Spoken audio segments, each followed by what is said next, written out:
after 5 years, if you did say 500 a month to match, say, your car note, you would have roughly between $30,000 and $40,000. There's no guarantee in terms of the exact amount, but it will be a lot more money than you have now. And what would happen is that would mean that most of you would be at least some degree of financial security. Some of you are more advanced, so maybe you can go to 1,000, you can go to 2,000, whatever. If you go higher, then the numbers double and triple. And then what happens is we form a habit, and we're doing this for the next 20 or 30 years. After 20 or 30 years, everybody's rich. Everybody's passing them down massive amounts of wealth. That's the 5-year pledge. So if you want to get some help on this, free resources, I'm going to send you a lot of emails and support, investing tips, things like that. Just go to 5yearpledge.com. And that's the word 5yearpledge.com and sign up. And when you get on that list, I'll just send you stuff. And you'll hear from me a lot. I tend to over communicate in case you haven't noticed. And that's because that's required for us to win because I'm tired of us losing. We ain't supposed to lose. All right, so moving on. So here's some more things about Tyreek Hill. So Tyreek Hill, he's made 147 million in his career.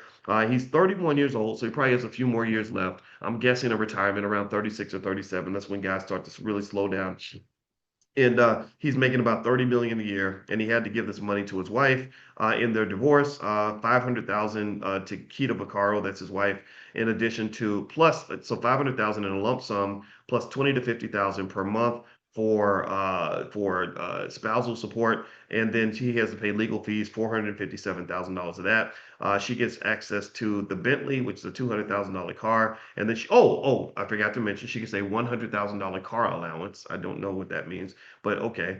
And also she gets exclusive use of the waterfront condo, and he has to pay the mortgage, insurance, utilities, internet, and health insurance for both her and their daughter Capri. So apparently they have a child together. I didn't see anything about child support though, so I'm wondering what that's going to be. But anyway, moving on. Oh, he's paying the 20 to 50,000 while the divorce proceedings are going. So I guess while the divorce proceedings are done, when they're done, everything will be settled. And what's interesting is that 130 court filings have already accumulated, which means this is pretty complicated. So, marriage, remember, marriage is a legal contract, and that legal contract can lead to complications.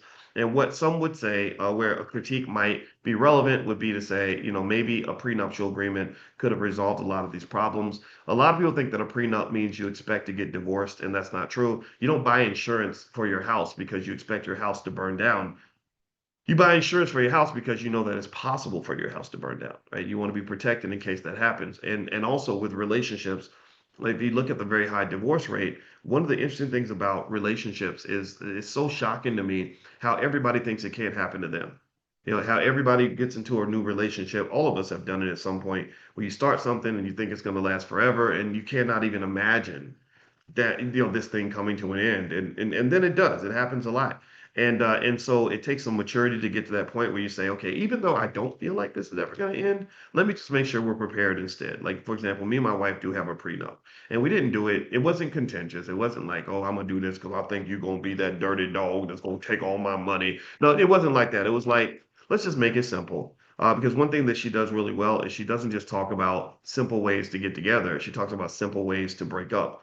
If you can't keep a clean relationship, at the very least, try to have a clean breakup. Because how you break up, it's like an amputation, right? Let's say that you're already in a bad spot and you're in a war, and they got to cut your leg off, and it sucks, right? You'd rather have your legs.